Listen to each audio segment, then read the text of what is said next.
Koliko denarja si že zapravila za razne analize, krvne teste, raziskovanja? Ja, verjetno preveč, pa definitivno ljudje ne rabijo tega. Pač to je moja služba, to je moj poklic. In seveda je zame zelo pomembno, da raziskujem, da vidim, kaj se da, kaj lahko dobiš, kako tu delujejo določene zadeve. Pri ekozelenju, ko ga uživaš nekaj časa, ne vem, po 2-3 tednih imaš dejansko že drugo krvno sliko, ne. Ampak ljudje tega ne rabijo delati, zaradi tega, ker vsak dan dobijo zelo jasen izvid, ki jih nič ne stane. In ta izvid je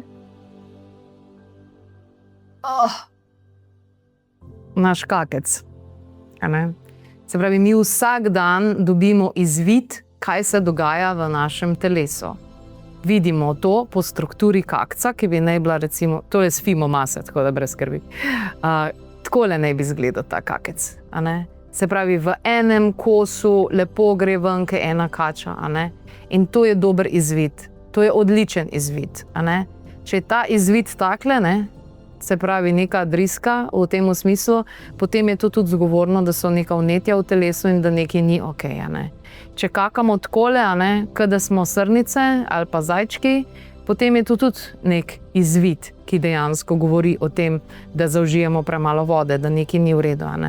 In če so taki neki koščki, tudi tole izvid je zelo tako da ni poanta samo teh dragih testov in vseh teh zadev.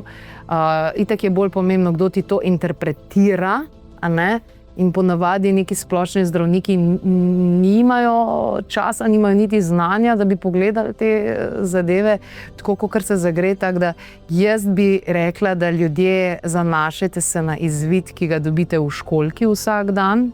Včasih je bilo to lažje, ker so bile tiste školjke, ki so imele poličko. Ampak tudi zdaj se lahko potrudiš, pa imaš, ne vem, magari eno lučko ali ne vem, kakorkoli, pač da res dobro vidiš, kaj je šlo iz tebe ven. To je dnevni izvid, ki je najbolj pomemben. Drug izvid je pa temperatura telesa, ki si jo tudi lahko merimo.